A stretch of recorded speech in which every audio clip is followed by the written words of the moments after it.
Right, hey guys, how we doing? Back into the video from Seth the Programmer. We got an interesting one. What if the Akatsuki jumped Hashirama? Now, interesting one. I reckon they could do it. I reckon they could win. But it gotta be the whole team. It's mainly gonna be Itachi, Pain, Kasami, and Obito doing stuff.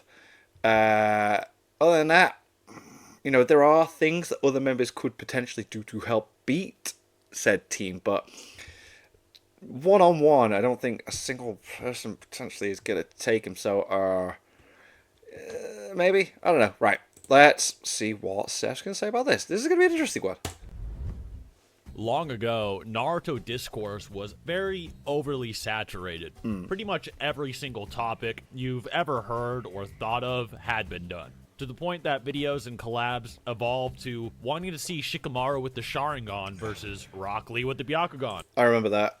Interesting one. And other absurd matchups. Around 6 years ago, these Naruto sages thoroughly covered many specific arguments and logical environments, mainly and specifically around the Akatsuki, until the Akatsuki became a bread and butter matchup for almost anything you could think of. The Akatsuki versus the Espada, the Akatsuki versus the Phantom Troop, the Akatsuki versus the Akatsuki, and finally, the Akatsuki versus Madara. Yeah. In this video, we'll be giving a update on the Akatsuki and mixing up more modern posts and questions, more specifically the new Hashirama versus the Akatsuki in particular.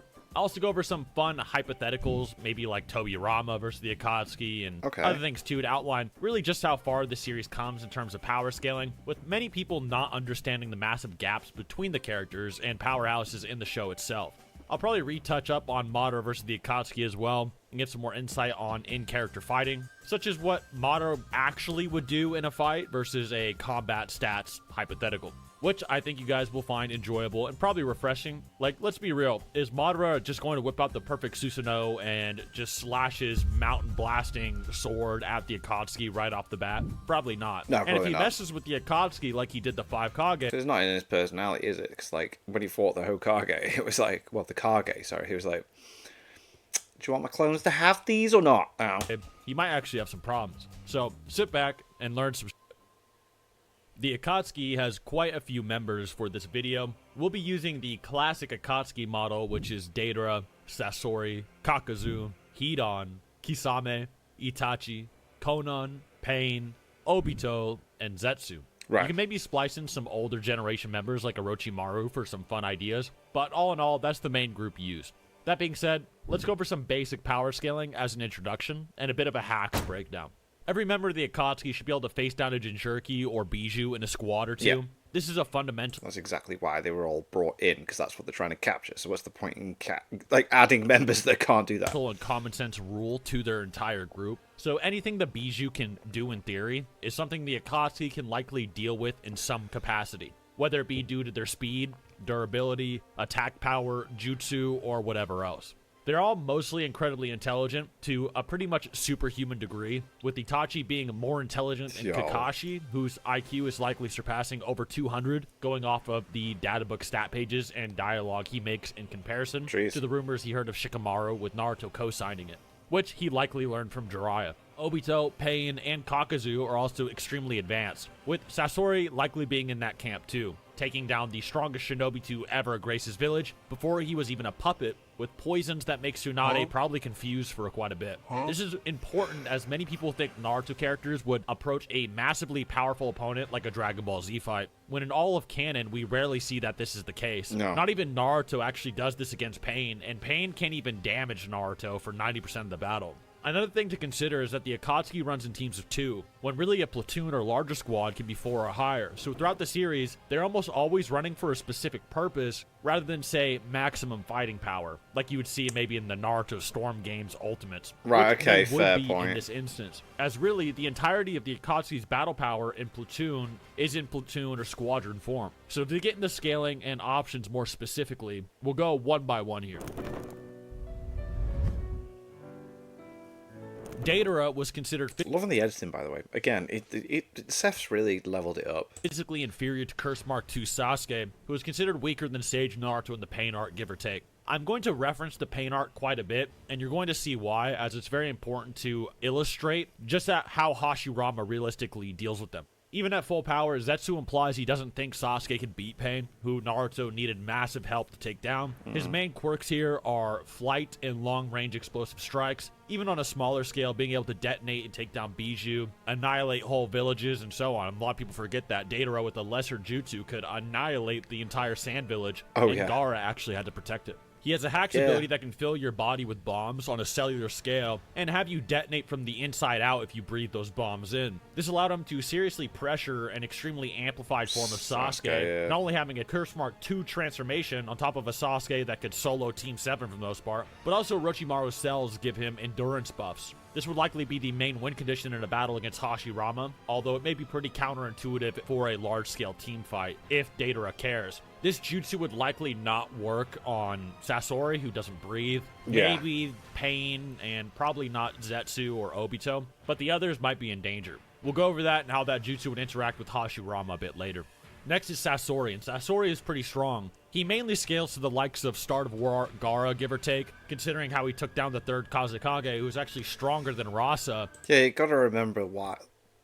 It's always silly in it, so like, you always rank the Akatsuki, and you're like, I always do this, I'm like, right, Sasori, naff. But he did do some pretty impressive stuff to, you know, get the puppets that he had to use. It's just like, yeah, he's capable. That can clash with Gaara briefly, with Gaara then employing methods to catch all of the Edo Kage there by surprise. Sasori also actually wanted to kill Sakura and Shio in his head during their battle, contrary to popular belief and how the fight ended. But even Shio is rather impressive, being able to potentially survive against a KCM Naruto clone alongside Edo Kimimaro later, which actually concretely solidifies his scaling to that War Art Gaara counterpart. Sakura is highly evasive, as specifically trained to do so by Tsunade, as elaborated in the data books and in her Sasori fight, to make sure the medic of the squad doesn't die. Even if her power set seems awkward at the time, which is better explained in the anime, Sasori could have defeated them, but sort of decided not to. Sasori has the Iron Sand, and it is laced with a top-tier poison that takes some time. Crazy technique. For even someone like Tsunade and Sakura,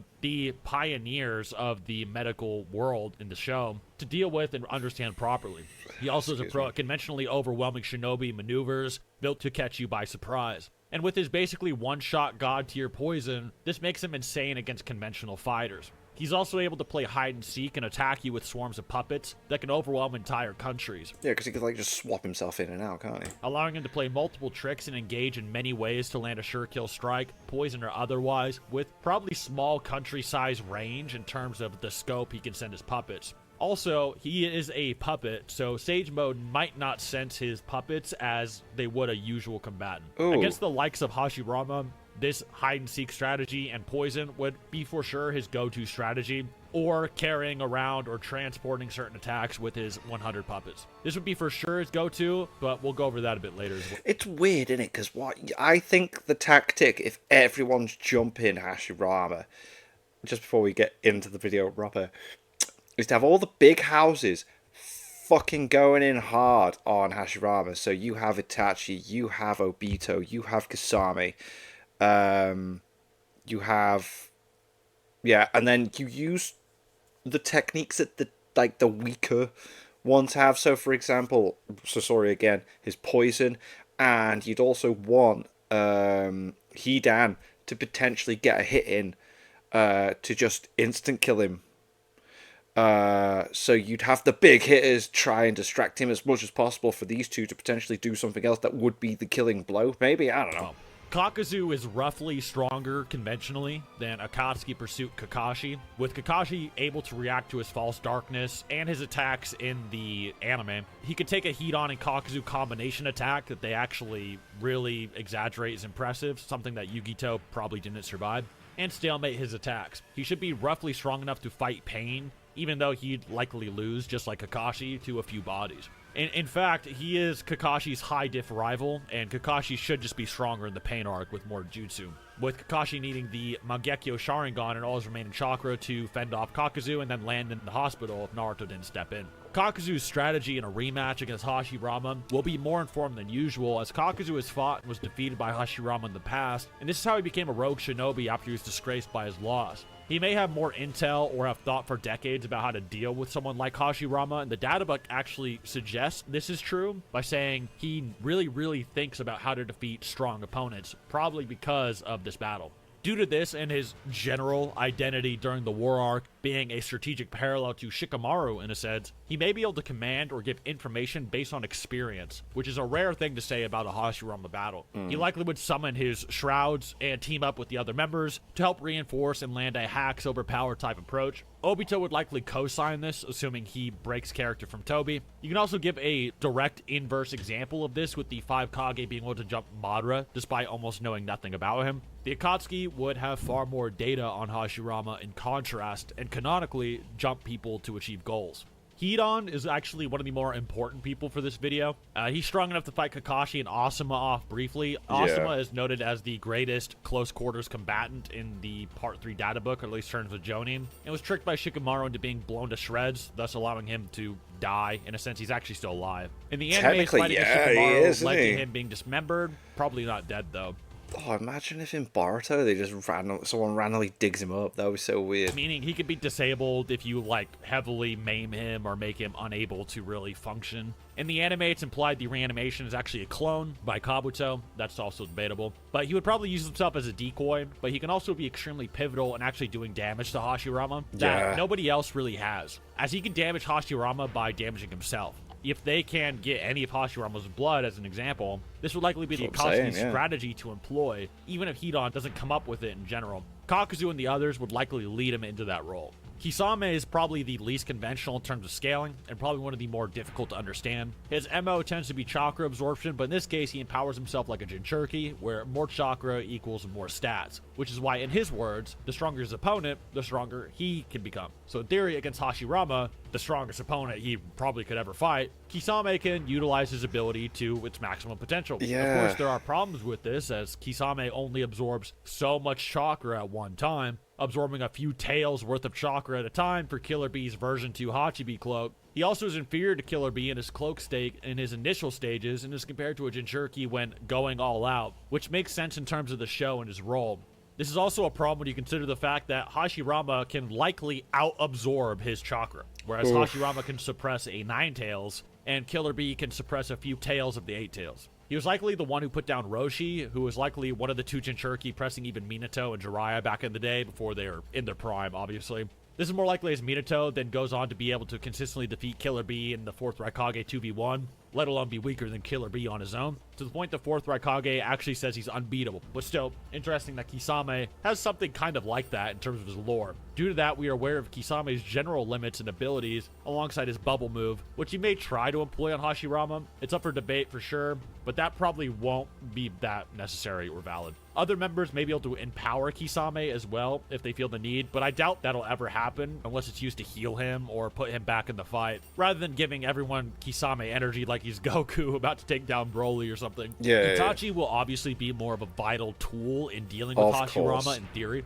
In terms of stats, he is far above the likes of a Sannin level fighter, and even Obito is wary of him and considers him a nuisance, more so in the novels. The debates with Itachi tend to be him versus Pain or him versus Orange Mask Obito. He's able to put down Sasuke and overpower him with moves like Amaterasu, the strongest ninjutsu attack in the 3rd databook, despite Sasuke being conventionally Akatsuki tier in strength or higher in the databooks as well, with Sasuke surpassing Itachi once he achieved EMS in the databooks as well. In the war as an Edo, he can fight alongside EMS Sasuke, but it's hard to say that Akatsuki Itachi is on that level. But if you give him that, it doesn't actually change too much for this debate anyway. At the bare minimum, Itachi is above Kage Summit, Mangekyo Sharingan Sasuke. This is implied through the plot, his Susanoo, Danzo's dialogue, but more so implied in the data books and when Sasuke fights alongside Edo Itachi during the war. His strategies are usually in line with deception. He may attempt the Tsukuyomi, unless he's intelligent enough to know Madara likely could not defeat Hashirama with Ocular Jutsu, and a stronger Mangekyo Sharingan, the EMS. He'd probably then use his clones and... Yeah, like, he would know. I don't know how to word it, but, like, Itachi's not stupid. If he was to fight Hashirama and he knew that Madara fought him, he'd be like, right, okay, Let's stop make the same mistakes. And eventually use Totsuka Blade and Yada Mirror if that can Oh, be. those but techniques, Totsuka though. Blade ignores physicality and conventional durability, with his Yada Mirror sort of being the defense equivalent. These are actually stated in a data book that has Madara and Hashirama within it, so these would probably apply to those characters. Absolutely pissed off that there was a Funko Pop that came out very recently, which was this moment, and I literally sat here with my phone and computer on the site with the ready to click on add to cart moment, and as soon as it went on sale that second, I clicked on both, and both just instantly went out of stock. Couldn't believe it. His Totsuka Blade can then seal whatever it pierces into a gourd, and this is a serious win condition for the Akatsuki that Itachi will have to be aware of. Itachi may turn on the Akatsuki if he sees that Hashirama has the ability to win, but that's headcanon territory, so for this, we'll make Itachi sort of a robot that is 100% on the Akatsuki side. Yeah. Conan sense. is usually not so much on the forefront in these conversations, but in terms of her stopping power, it's implied in the games, which may be somewhat remotely overseen by Kishimoto in certain aspects, so something to consider, some type of theoretical evidence, like there's some type of evidence that exists in the voice. She is the one who defeated and recruited Sasori. That's the only lore we have. This is kind of backed up by her fight with Obito, where Obito actually takes damage, underestimating her. Yeah, which is pretty sick. In fact, an Akatsuki member. In the novels, she does some specific types of training and growth to prove herself, but overall, she accepted by Obito multiple times, which qualifies her in the definition of a character who could take down Jinchuriki in a two-man team. Her most important attacks are usually flight, and with preparation, she can create an abyss of billions of paper bombs that would have obliterated Obito and killed him if he hadn't used Izanagi to respawn like he was in a video game. Obito is immensely durable. Even at 14, while probably insanely weaker, he could survive a direct Rasengan from Minato in his prime. And as an adult, he is taking headbutts from KCM Naruto when he has the Rinnegan, likely due to his enhanced body. Paper bombs are also super underrated. I think many people forget that both Tobirama and Hiruzen both use them, two of the most prime Hokage we know of. With both Tobirama and Hiruzen probably being in talks for most skilled shinobi to ever exist, period. Especially Hiruzen, who knows basically everything, and then takes down Kage-level reanimations using paper bombs. Absolute genius, though. So fucking cool. Ugh. While Tobirama can... give us a Hiruzen Funko Pop. Oh, but not the stupid fucking Hokage Boruto Next Generation stupid things you did. Oh, I mean, they were cool, but you should have put them in Naruto-labeled stuff, not Boruto. I would have bought them as they came out, but no, you put Boruto all over them, which was so stupid. Anyway. Spam cloning bombs can potentially damage someone on base Hashirama's level or higher in the war, blowing up the deity gates of Sage Hashirama as well. So 600 billion paper bombs that can annihilate Obito from existence might be up for conversation, oddly. At least it would serve as a type of distraction, depending on the battlefield. In the video game, she has combo attacks with Pain, which may make sense anyway, as she is Nagato's original teammate. Yeah. We'll go over this more later, but these are definitely strategies for her and canon. Realistically, she gets beat by base Jiraiya, though, all things considered. Definitely. Next is Pain. Pain is arguably the top powerhouse in the Akatsuki, with his only rivals being Itachi and Obito, who can be argued as stronger, using some arguments. But in terms of tier, he is generally above the other non-Uchiha characters. And it seems like Obito and Zetsu both think this, other than Zetsu commenting on the full power Itachi with the Susanoo and everything. He's able to take down a Sannin in Sage mode, and can almost solo the entire Leaf Village by himself, including Sage and Naruto. He can also Chibaku Tensei most of the Nine Tails power, but not all of it. And he has a plethora of hacks abilities that likely launch at light speed, utilizing gravitational properties that, with gravity moving up the speed of light and more. He can pull and repel you, negate your mass or influence it. So he can sort of negate your physical strength if he can just pick you up and throw you around. He can absorb ninjutsu as well as your chakra itself, which is but crazy. This may not be that effective if you want to consider Danzo's body being overwhelmed by Hashirama's chakra when he can suppress it. He can summon immortal animals, but in this case, Hashirama, it wouldn't be that useful. He could just drain them of their chakra. He can rip your soul out with his Rinnegan. This may be more useful, however, you can kind of fight back against it. And many of these strategies will probably be his go-to, but it may be in character for him to try and want to overpower Hashirama to stroke his god complex further. He's kind of insane. But Obito and Kakuzu may try to convince him off it by using more of a conventional team-based strategy. Lastly is Obito. As a weird starting point, Obito literally has Hashirama cells and trained under Madara, learning specific jutsu for him, which would eventually help him grow super overpowered in such a short period of time. Minato thinks that Naruto will need massive buffs to take him out after he fights and beats Pain, and he can easily react to any attack from the Gokage, including Inoki's particle style, and blitz it entirely to save Sasuke's life. In terms of strategy, he would likely work with the others, utilizing his Kamui barrage-type maneuvers. He suggests this barrage is a weakness of Kakashi during the war, and we see him utilizing Kamui barrages in his fight against the Jinchuriki specifically. And in this case, the Kamui barrages may be a good tool for catching Hashirama by surprise, as he has no knowledge of that space-time ninjutsu. Not even Minato did, and he literally uses space-time ninjutsu. If Hashirama does ever get off guard, he can also theoretically get Kamui'd, which may be a go-to strategy for Obito, albeit debatably effective. With Kamui barrages in tandem with the other Akatsuki members, immensely hacksy combination attacks are also possible. Considering Akatsuki Obito is weaker than Rinnegan Obito, he is definitely slower than Madara and KCM2 Naruto specifically, although if you use Rinnegan Obito, you can give him more advantages if you consider him still a part of the Akatsuki. Zetsu is the last member, and his scaling is a bit iffy. As Black Zetsu, he struggled to get... Yeah, like, I've never really thought about this. Where's he rank? Against the Mizukage, Chojuro. Because, alright, he does the whole Madara hand thing from behind, but, like...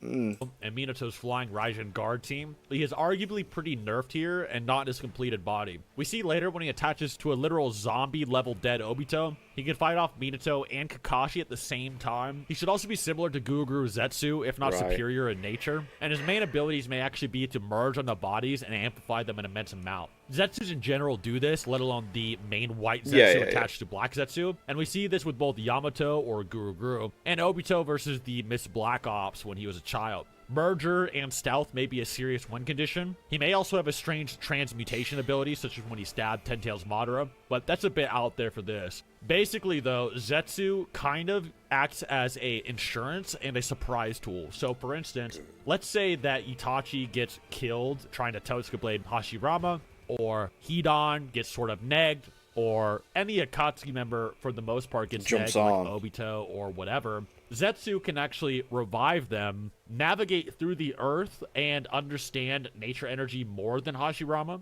and then actually catch Hashirama off guard by reviving, basically, whatever teammate Hashirama thought he killed. This may actually be a highly effective strategy. Damn. That being said, what level is Hashirama at, realistically, though?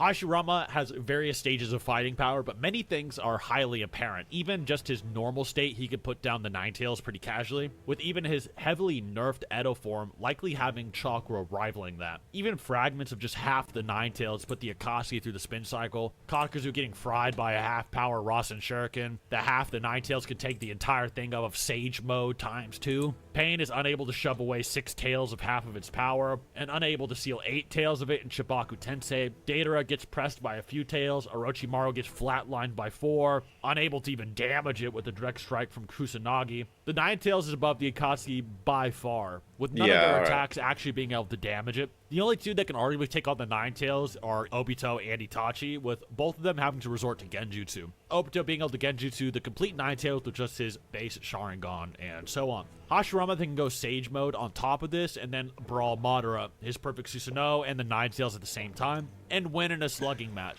That being said, the Akatsuki has a 0 chance of brawling Hashirama, and you don't need much discussion about it. Shinra Tensei's won't even make this guy flinch, just being realistic. His speed is also insane, with nerfed Edo Madara able to react to KCM2 Naruto easily, with KCM1 being fast enough to blitz just about anyone in the Akatsuki until Edo Itachi comes out. Once again, with only Obito and Itachi being arguably fast enough to even compute what's happening, with it mainly just being Obito. Obito himself has no real 1v1 win condition against Hashirama. He can't Kamui himself without leaving himself open. With even fatigued Minato being able to activate Jutsu while being sucked in, let alone Sage Hashirama, who is probably just more durable and more physically competent. Sage Hashirama can also make wood clones that fool even Madara at his peak in terms of fighting experience, which is crazy, and would probably fool Obito easily. Hashirama also has the ability to make multiple wood clones like Madara did to the 5 Kage, but arguably worse, possessing the ability to amp each wood clone with Sage Mode to make their clone nerf less significant.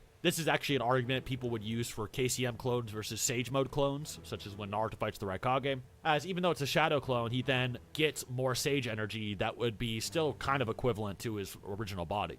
He then can jump them with clones that could arguably somewhat plan with Tobirama and against initial 10 Tails Obito, so even the actual numbers advantage of the Akatsuki is non-existent, with Hashirama just being able to make 8 wood clones far stronger than any Akatsuki member and then ragdoll them. If you were to use his 100-arm Buddha statue and attack them, they realistically couldn't actually even react to it. None of them have speed feats that prove that, nor survive a single punch from it. With the arms being able to blast through Susanoo-infused QB Bijou bombs that were being blasted like a machine gun. I'm not joking. I actually don't even know why this was drawn this way. Anyway, they're conventionally outclassed in speed and power pretty significantly, and if you're lucky, maybe you could argue Obito can react a little bit based on his battle with Minato if you're more charitable and turn intangible, while Hashirama then annihilates the rest of the Akatsuki beyond their perception. There's a reason people debate if 10 Tails Obito or Sage Hashirama would win in a fight. It's a next level combatant. This is all pretty common sense for most of us, and I think if you want to give calculations like Madara can launch a Tengai Shinsei from the asteroid belt, 10 Tails Obito can casually make a god tree at lightning speed, which has some small planet level calcs, Naruto being multiple degrees in speed above the Raikage that can avoid Kage Summit Sasuke's Amaterasu by KCM2, and so much more, you really get into a lot of crazy territory, but that's all pretty boring. We already did this with Madara versus the Akatsuki long ago, so let's mix it up. What the fuck was it? I did a reaction to that. That long ago. That's crazy. A little bit. Is there any way for the Akatsuki to win? The answer, kind of, but it mainly depends on some interpretation and a little bit of that chaos penalty, a little bit of the randomness factor. The first thing to recognize is that Hashirama isn't omniscient. He isn't like a viewer controlling his body, albeit he is more intelligent than his goofy demeanor lets on, being able to actively compete with Madara and strategize around him while leading a village with Tobirama. Well, yeah, of course, for the guy to be able to like go toe-to-toe with Madara is just like, you know, shows. He doesn't know absolutely everything about everyone, nor is there any reason he'd have intel or knowledge on the bulk of the Akatsuki, which is notably a group of very bizarre... I feel like, though, he would be very quick on the mark as he's fighting them. ...and unseen types of fighters. One of them literally possessing the Renegon, something he obviously has never fought. Never with even seen, Kakuzu yeah. in his first fight against him not actually having any of the jutsu we know him for, after he went rogue after this battle with Hashirama to obtain forbidden jutsu. Yeah, the reason Kakuzu is so weird and strange as a fighter is because Hashirama smoked him. So Hashirama has no idea about that. Yeah. Conan being a very unique student of Jiraiya, having very personalized jutsu. Itachi and his spirit weapons, which Hashirama may know about, but that's debatable. Deidara and Sasori's very personalized art form jutsu, and so on and so forth. Likely not ever hearing of Hidan's immortality cult and jutsu, as he is actually the first successful case of this forbidden jutsu ever working, and he's only around 22 years old when he's defeated. So he wouldn't Hashirama know, yeah. dying before Hiruzen was even Hokage, and before Tobirama had a single wrinkle on his face. Hidan was likely not even born. Things like ocular genjutsu are probably not going to fly against him. If something like genjutsu could have taken out Hashirama, Madara, with his EMS, would have gotten his ass a long time ago. yeah, and he yeah. likely had plenty of opportunities to spam that ability at Definitely. him. That includes Kodo Matsukami, Tsukuyomi, the genjutsu that Obito used on Yagura to control him for years, whatever it takes. Hashirama can probably react to it, knows when a Mangekyo is trying to cast something on him, and can cast his darkness jutsu, or however he plans to avoid it. It seems in character for him to do so. Things like Izanagi as well and Izanami probably won't be that useful. Izanami in particular being a jutsu that if someone understands themselves and has thought it all out, they'll just break out of it. So in the case of Madara, you might be able to catch him lacking because he hasn't actually thought about all his feelings. You know, he kind of stutters with Sasuke. Tobirama calls him out. He clearly is a little bit reluctant, and everyone calls him out on this. Hashirama knows Hashirama's that pretty, Madara is LARPing like, a little on bit. it. So maybe it could work on him, but with Hashirama, he is very well thought out. He says, yes, I will kill my own friend to protect this village. This is what I've decided. He's very morally and internally consistent for something like the Izanami to hit him. But Izanagi could theoretically work if someone wanted to catch him off guard, like if Itachi knows the Izanagi and the Totsuka blades him, that might be a way of catching him by surprise. And he likely wouldn't know about it, as Madara uses it to deceive him. Anyway, that leaves us with the win conditions we laid out at the start of the video. If I was Kakuzu, Itachi, Obito, or even Black Zetsu in this case, and I had to tell the rest of the Akatsuki on how to take down Hashirama, assuming they would all have a more insightful opinion about how to fight in that world than I would as a disembodied anime YouTuber, this is some of the ideas I would plan out.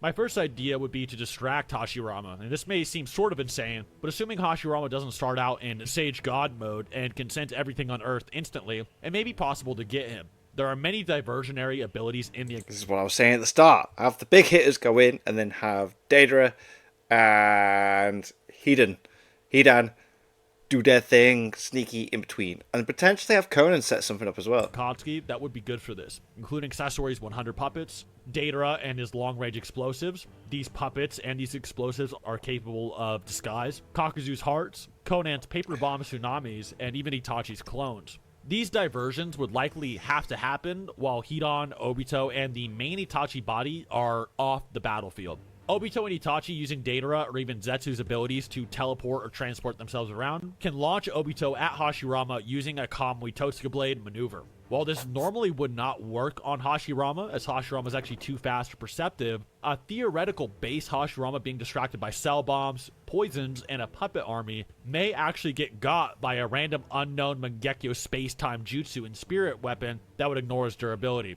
Think if when Kakashi and the others teleported the 8-tail into the 10-tail's face. If Hashirama tried to block this ability, he'd likely get cut, and that's all we really need. So I'm not saying the Totsuka Blade would kill him. It could damage him, though, and that's really all that's important. While the Totsuka Blade and Obito actually likely wouldn't kill Hashirama, nor could it seal him, since we don't actually have scaling that can prove the Totsuka Blade can seal something greater than the 9 tails and potentially rivaling the 10 tails in chakra volume, they can return to the Kamui realm and give Hashirama's blood from the Totsuka Blade to Hidan. And yes, the Totsuka Blade does draw blood. And Hidan can basically spam his curse technique to nerf Hashirama until he's low on stamina, and Hashirama has no actual counter to this. You may be asking, can Hidan's curse actually work from the Kamui realm or another dimension?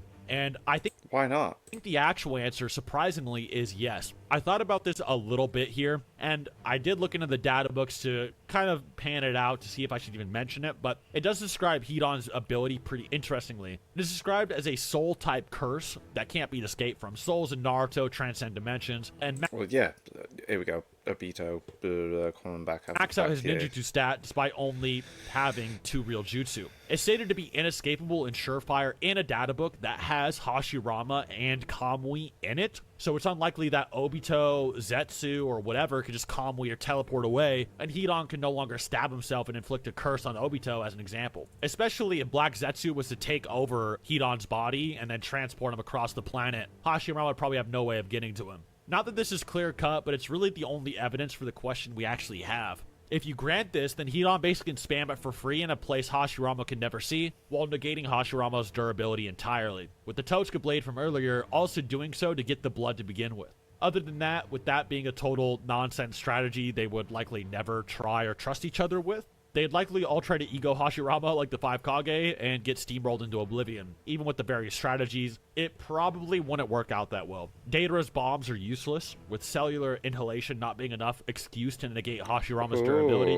With Bam, just to say useless. Damn, that's like fucking burn. Hashirama's literal cells being so powerful, they overwhelm Danzo if he doesn't okay, yeah, fair. suppress them, and his cells needing durability to face off against Madara, 10 tails, 9 tails, and whatever else. Or else you'd get vaporized by a single fire style or concussive force that works on a cellular and almost atomic level, and get annihilated by almost anything launched at him, which is contradictory to Madara saying he regenerates damage. Chakra also likely surpasses time and space in certain instances, while with there being a few statements that it warps space and time in large quantities, and Naruto being able to sense Sasuke's 6-pass chakra in another dimension. However, that's stretching it for Hidan. Poison is also debatable. For one, it's unlikely Sasori could even damage Hashirama with his iron sand to even poison him. But even then, the power of Hashirama's body may actually be able to restrict proteins and poisons in his body, albeit this is more headcanon, as his body can actually transport or mold itself in different ways than a normal body can, turning itself literally into wood. The way poison works is that it spreads through the blood, and in this case, if Hashirama were to maim himself to get it out, he could regenerate and not make the same mistake twice. With the protein being less likely to instantly disable him if it did ever touch him than, say, like Kankuro at the start of Shippuden or something. The paper bomb tsunami would likely not be a thing unless they're fighting on top of the ocean, and even then he would likely tank it if Obito survives some of the explosions for even a few seconds, with the difference in power being Orange Mask Obito and Hashirama being almost a 10 tails plus Renegon level difference. Several orders of magnitude at the very least, a planetary type chakra put into Obito plus a Renegon, and Hashirama then being debated about, with Hashirama likely being able to regen and protect himself from most of the impact anyway. Now, the paper bomb tsunami, however, can be actually useful if you dunk him inside the billions of paper bombs while It's such a specific thing. It is like, yeah. Hidon is stabbing himself inside the other dimension or across the planet. So Hashirama would then be taking true damage, basically, and would then get sort of whittled away. These are just super optimal strategies they could employ, but It's the best ways they could do it, but it's so specific and difficult. realistically, Hashirama 9v9s them and stomps them out, especially if he is in Sage mode off the bat, with them having to hope Hashirama does some Goku-level trolling in base form, so that Uchiha can hit the Set the Programmer Hidon databook strat to cheese him like he's an Elden Ring boss or something. Anyways, guys, hope you enjoyed the whole video. That was Hope cool. That helped you think about some stuff, and I'm actually curious, do you guys think the Akatsuki has some unique strategies to take down Hashirama? Do you think Hashirama has character flaws they would exploit? I'd love to hear it. And other than that, have a good rest of your day. God bless. Like I said, it would have to be the big hitters going hard.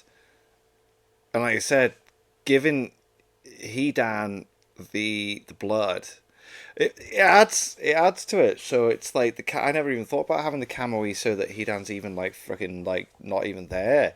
Have Hidan in the Kamui dimension before they even start the fight, and then big hitters go in.